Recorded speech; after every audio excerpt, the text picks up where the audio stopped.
Alright, these ignition switches are about the easiest to change out.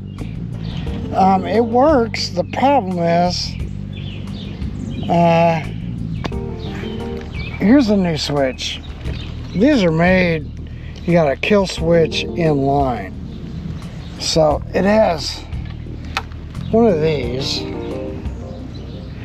and that dude is grooved inside here, and it just slides on here, right? That way, if your boat, something happens and you pull this, it kills the motor.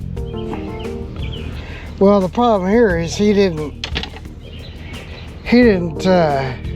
wasn't using a kill switch, and he said, oh, it died, and then it would, work, and then it would die, and yeah, that's because it would partially push in and be working, see? But then it would pop out on him. So, run with your kill switch is what I'm saying. So I got a little bit that hopefully I get this off. No, because it's been on here for 27,000 years. I don't know if we can loosen it or not.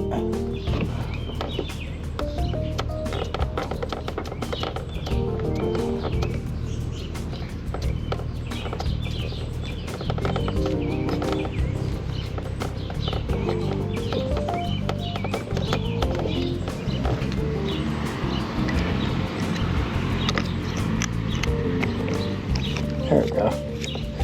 Just got to loosen it up a little bit.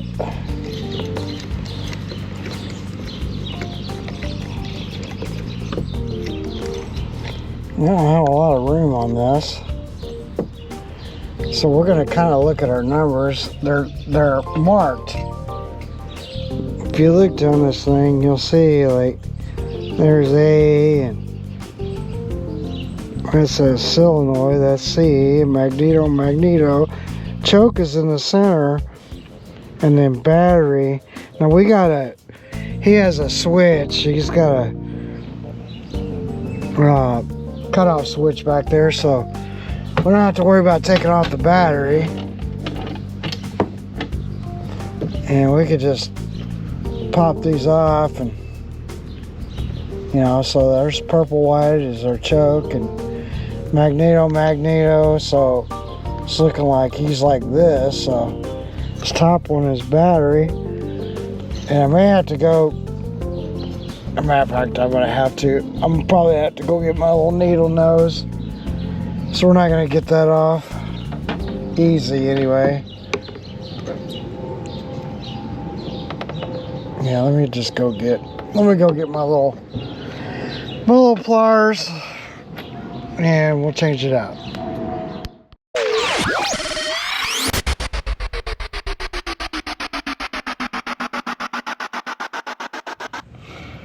All right, there's that. Pretty simple.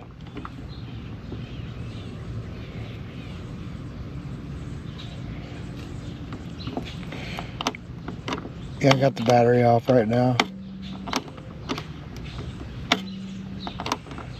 It's a little...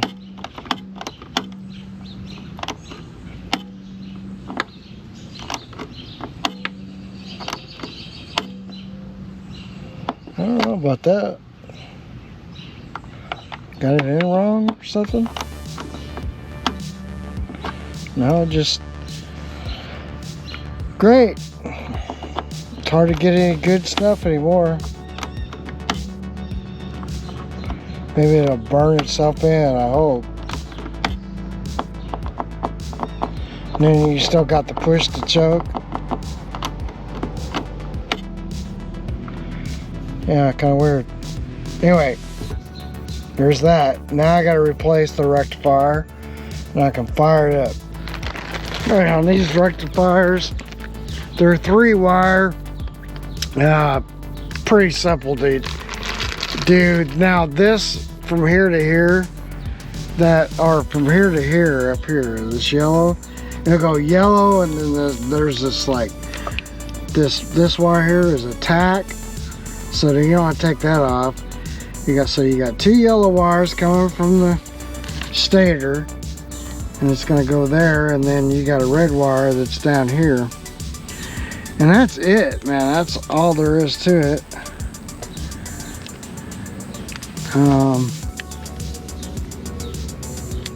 Yeah, that's it. So, oh, we got Johnson Evinrude part number, rectifier assembly 583408.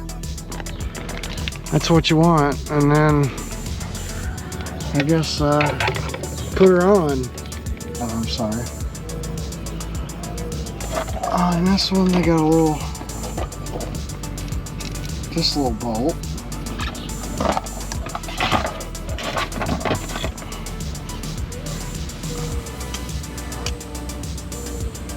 And then I got a screw.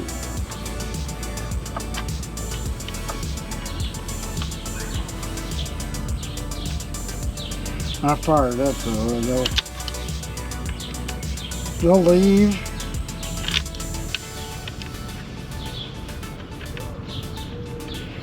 But when the tack stops working, that's one of the first things. So hopefully this will just fix it without me having to go dig under the dash.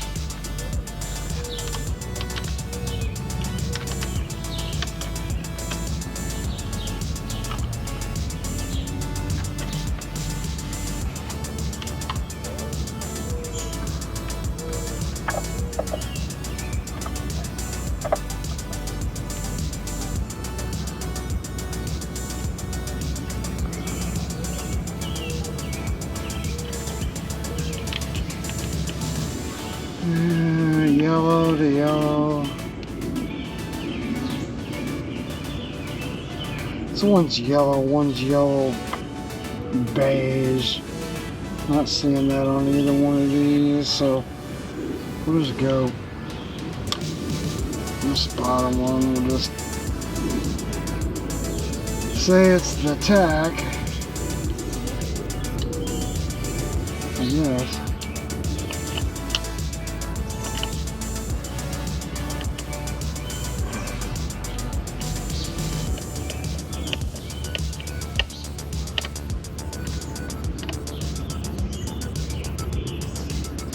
Alright.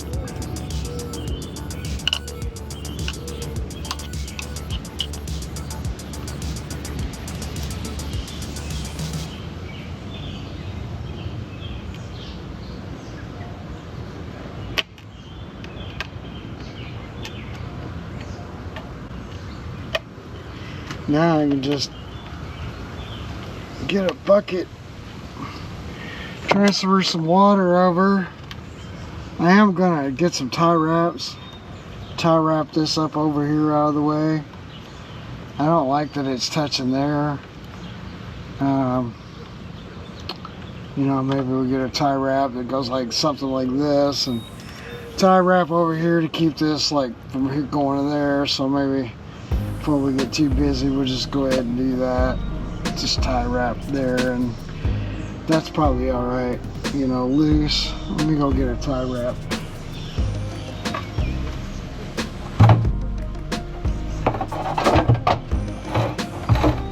It's kind of crazy because I cut this off, and it's about the perfect height now. What's going on?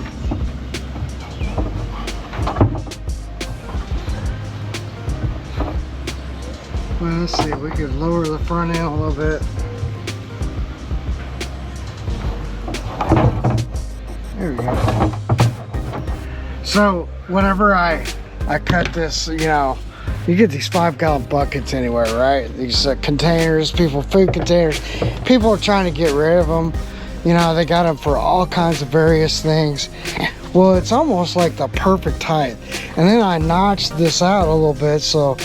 But what I did when I cut this top off, then I use that sometimes as the base, and I'll fill it up with water. So I've got a bunch of water in this one. I'm gonna piggyback it over to here and fill that guy up so I don't waste water. And the way I have to do that is I have to get a battery, and I got a pump. Got this pump right here. So we'll just drop that guy in there, and then we'll run this over to here. All right, I got the tub filled up. And climb up into this boat.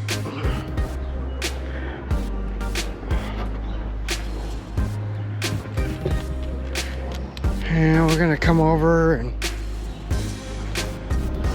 turn on a switch.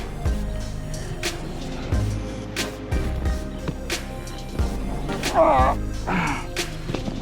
man.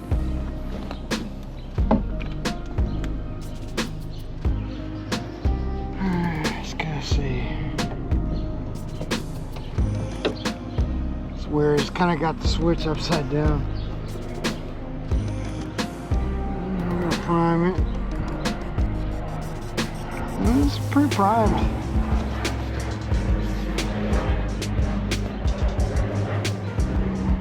Let's see here, and then on this guy you gotta push this little button, and then that puts it in like a warm-up mode. Yeah, all right.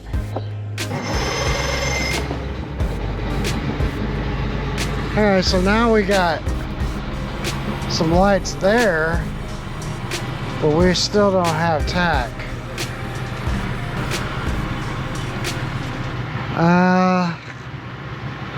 Not sure why that is. Maybe we have a bad gauge.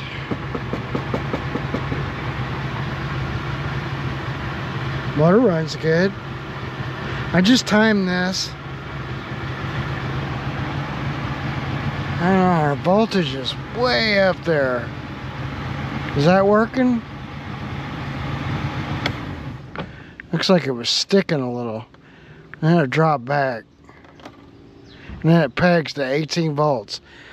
That's because he's got two of those batteries together, I believe. Yeah. Maybe that caused a problem. That's showing way too much voltage. I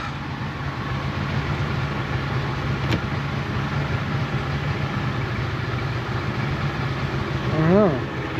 Let it sit there and run for a minute.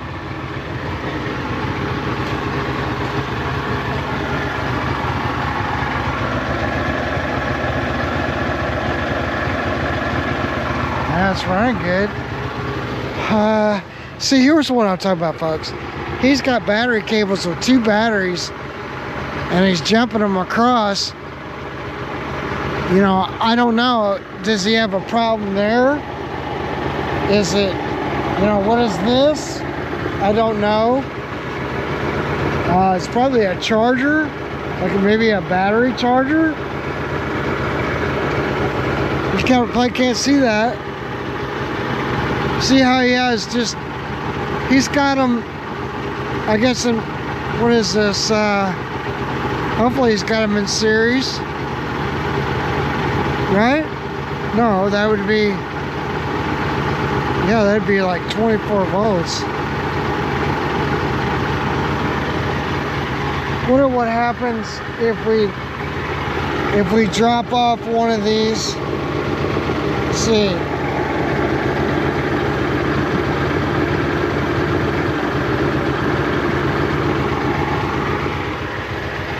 Yeah, I did change your voltage. Well, it's a 12 volt source. I mean, I was just making sure that everything was hooked up right. So it's got a 12 volt. Let me go get a meter and see what I'm seeing here is 12 volts. And then I'm kind of curious why we have such a high voltage here. When I turn the engine off, all of a sudden it goes to like 11, 12 volts or whatever we're supposed to have. You know, because when I turn the key, Then we're getting lights here. We don't have a gauge, so maybe the gauge is out, or that wire's off, or something's going on underneath there. But then why is this jumping way up? You know, maybe there's something going on in this. I had this. I think I had this off. I was looking at this. You know, of course it's been a few days, so I can't remember what I did, what I didn't do.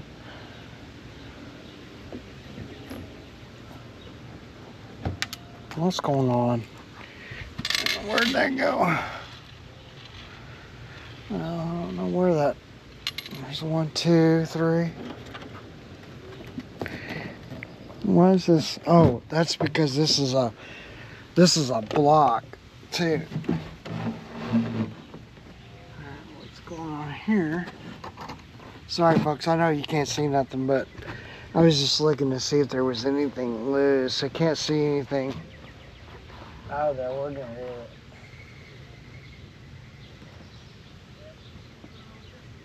Alternator clipped outboards. 5 and 6 pull around. Interesting. Not sure why. Maybe he has a bad gauge. It's probably a bad gauge. Don't know why he would have. I'm gonna have to look into this further. But this is the same kind of deal that we got voltage backfeeding these. Well, better if I get a light. That's what I'm gonna do. I'm gonna hook up a light, and I'm gonna look on my pins on the back of these guys and see if it's still backfeeding. If it is, it shouldn't be. I don't know that I'll fix my tack because maybe he damaged it. I don't really know. But yeah, otherwise it's starting pretty good. See, because this should drop to 0, I would think. Should drop, like, it shows voltage right now. And the same thing with fuel. Like, this is here. When I turn it on, then is this working? Because this, you know, I don't know. See how that volts dropped? It should drop more than that. So maybe that gauge is bad. Whoops. Yeah, so we get lights, but we're not getting a horn. Like, we should get an audible horn. That's not working either. Bar's right up. We do get some lights.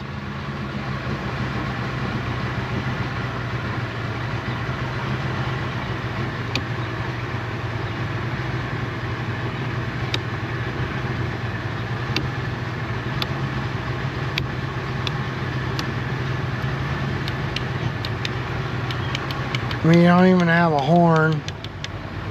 Oh.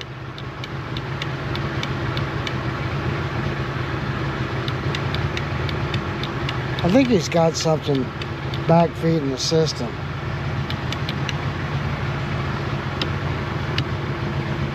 There's no fuse. I don't know if that was just...